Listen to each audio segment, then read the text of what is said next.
Thank you. Now a dry your eyes. Welcome.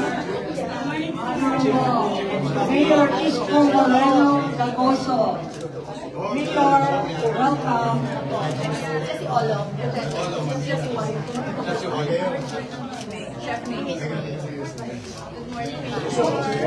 Welcome, Mayor. Naiyak ako dumating kami.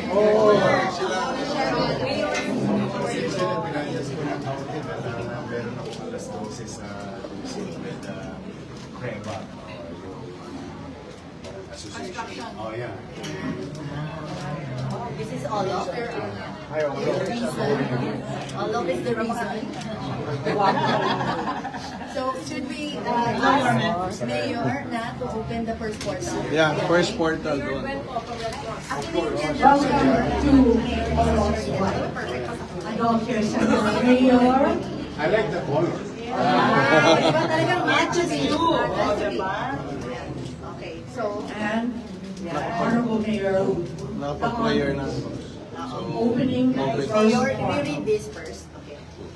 Every life in every season deserves honor. Life is like See, Sixth Gen, the other one, the other candle, please. Community care grows stronger when it is shared. So, if you may go to your first door portal, so we can open. Yumak lang, where are you? First door sila. Hi, beautiful. Sana. Sa first door First sila. door. Yeah. Okay. Yes. Okay na. So see you will announce the opening of the portal. Yumak lang announcement, please. Pakibigay yung microphone kay Ma. Dali, kita, microphone. Okay. Okay. I've been economics for 35 years. Way.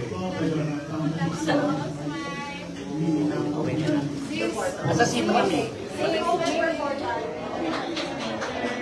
Ready ka na dito? Ay, di ba? Airport.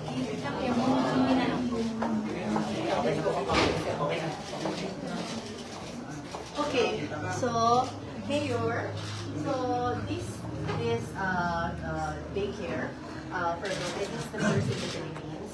So it's not a home here where you bring and live your member of the family for months or years. So this is just a day specializing with dementia. Para kasi, you know, na ano pa rin yung brain nila. Because normally, when people find out na ang member of the family mo may dementia, napapabayaan na lang sa bahay, walang nag-aalaga. So, based on my journey for 4 years, I thought na the more you continue living with them na parang normal and giving them guidance, basic na yung pa rin yung ginagawa, that you delay yung hirap yung pa rin. So this is an extra care. I'm working. Yes. Regularly for my elders. Yes. Then I have to leave him for Yes. the house. Instead of doing so, I can send it here, then pick it up. Yes. Then Yes. Yes. Instead of mga children,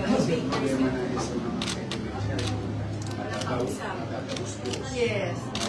Yung umalis ng bahay, nawawala. Because the more sila hindi na pinakausap, the more sila, yun, dumibilis na yung progress ng dementia. So ito, it's divided into 4 rooms which we call portal. So this one where you are right now, this is what we call home. Kasi para pag nag-travel sila, pagdating nila sa first room, ay home, they feel home. Tapos, the immediate family who are going to help them, they're going to have a vacation. Pwede rin. Pwede. So, we are also like training caregivers. For a week. Yes. So, pwede kang kumuha sa amin. Tapos, for example, you're traveling also, you don't want to leave your members of the family. Pwede rin siyang sumama. Or, kung meron kayong event and you want to bring your elderly also, we can have a corner for seniors where we can take care of the seniors also. So, we're catering to that also. So, we're training Sinabi ni caregivers. Mon sa akin, sabi ko, unique yun ah. Diba? Oo. First in the country. Let's go to the So, second let's go to the second portal para sa second portal.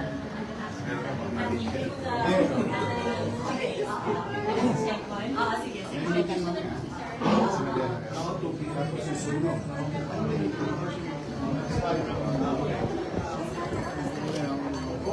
the second floor.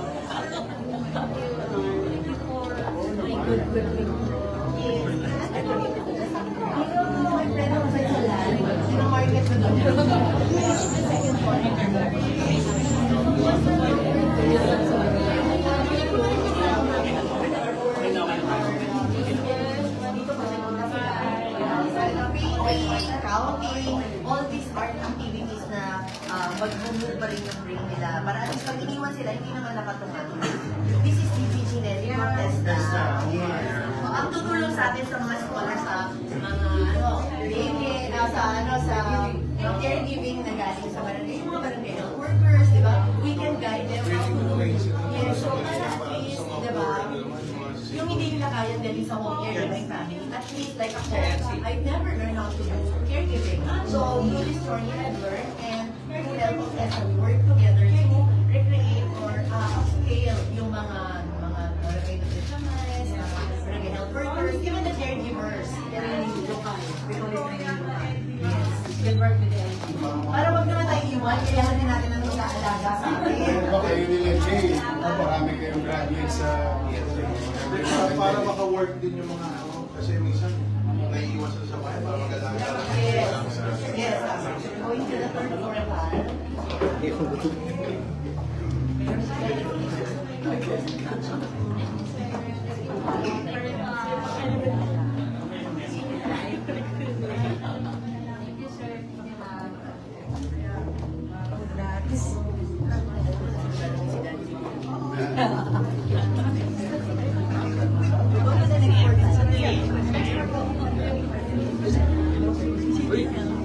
Ito ba ito nga? Panalo ng photos? Hindi, meron siya official about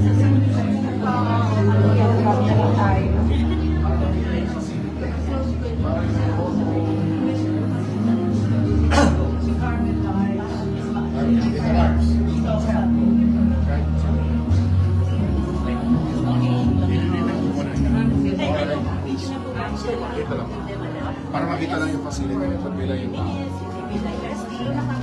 matras ka lang ba? Matras ka, para makita yung Madjo. Upo na kayo, Madjo. Upo kayo, Madjo. Upo kayo. Dito kasi kami siya doon lumapit. Huwag ka lumapit, di ba makikita eh. Yan. Si Sergeant Gwen, pwede yung upo para makita natin. Yes, Luca. Yes. Para kita yung facility. Photos, dikit ng konti sa wall. Photos, dikit ng konti sa wall. Yun. Okay na. Alright. Alright. Very nice. Thank you. Okay. Okay na. Pwede.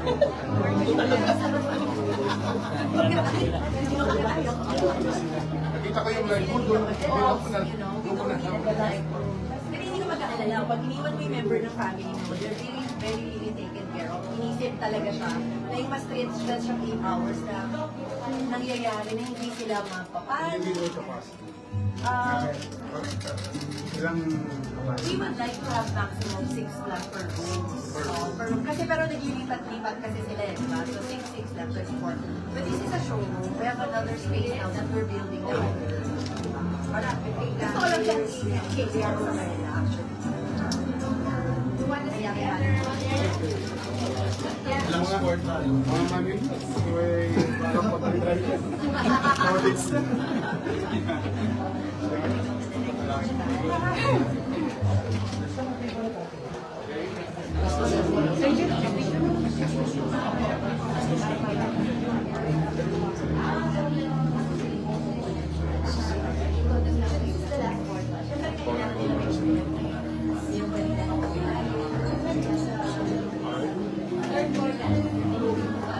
White lang. Meron din silang salon para, bumili kayo. Alright, stop. Okay na yan. Kailangan may madyo para at least ang brain talaga Okay na This is yan. the area where they can do movements, they can do maybe mga yoga kami, mga atin. Tapos siya, siyempre hindi naman natin na mga cake, yung mga ganyan. Tapos at least give them this, di ba? That they will space na, Pipicture namin. hindi na mabibigyan na lang na sila sa mga napapabayaan. They taking care of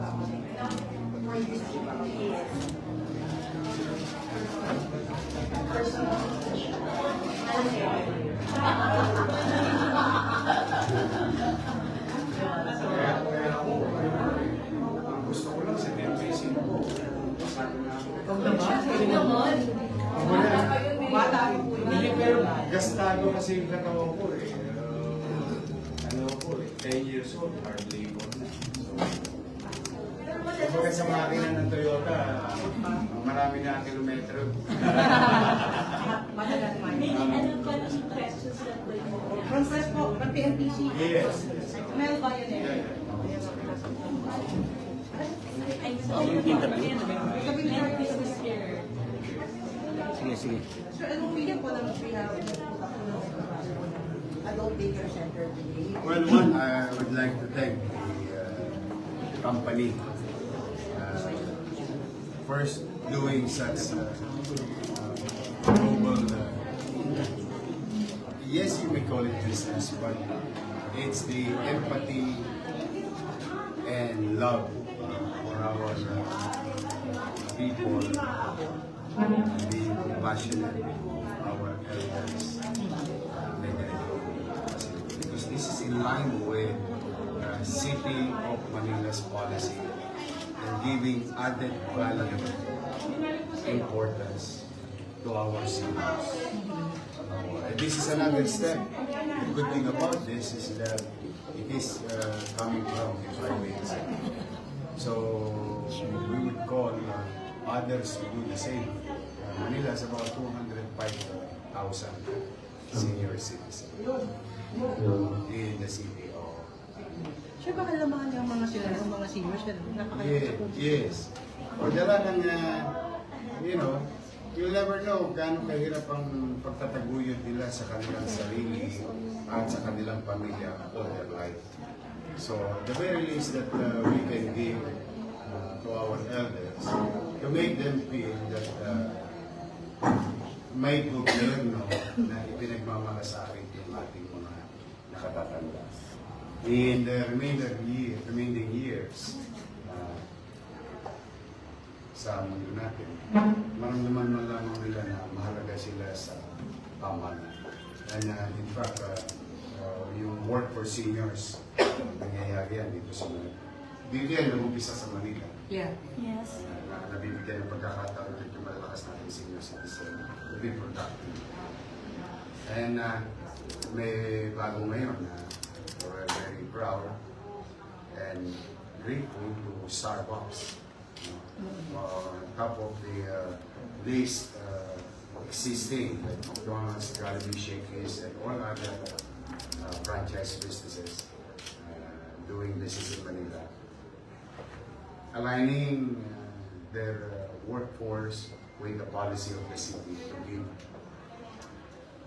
opportunity for our able senior citizens. So that's why we're very happy and we're going to support private initiative like this na doon naman sa ating physically and at some level of mental challenge ng mga senior citizen. Last question. Nakakatuwa naman ito'y nangyayari na. I think this will be the first in the country. And sana maraming ipanganak itong inumpisahan. Your last question. Meron po bang kayong additional programs or special plans for senior this year, 2026? Yes, we will continue to encourage the businesses to hire our seniors. That's yun ang aking priority ngayon bukod doon sa mga nutritional products na kailangan nilang binibigay ng city, plus yung the physical financial assistance being given to our seniors. Ito talaga yung jobs, bring back dignity and productivity to our seniors. Kaya mga lord-lola ko, I love you sa akin. Sure. Ma'am May, paano niyo po naisip kung konseptong ganito at bakit sa Maynila? I'll be on. Well, I know this before. The experience from what I experienced from my own, nalagaan ko yung husband ko for 4 years, nanalak tong idea ko. Why in Manila? I believe everything is the timing and pagbigay ng Diyos mangyayari. So, hindi ako ang pumili. I think ang pumili yung taas para mapunta ako sa Manila at hindi sa ibang lugar.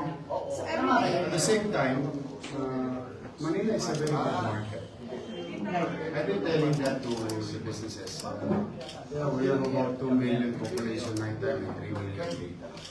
We're old, but a lot of story and a lot of history. And so much character as a city, as the capital of the country. The very least that we can do is to make it to the business sector na yung ease of doing business. Ikalawa, sa tao bayan, lalong-lalo na maging makaliwala sa these are the policy. Malaking opportunity talaga sa Manila. O kita mo ngayon, may bagong industry. This can be an industry. Mind you, I don't want to be ahead of myself, but this is something unique in the Philippines. Something to be duplicated all over the country with regard to private sector's new venture, an industry born in the city of Quezon. So ilang elderly po ang ma-accommodate natin in one day? Per portal, we can accommodate 6. We cannot go beyond that kasi remember na agitate sila. Also, we have to also be careful pag masyadong marami. For portal. Yeah, 4 portals. Times 6. Yes po. Actually, serve na po. Initial lang. Initial. The first. Talaga? Oh, scholar ka.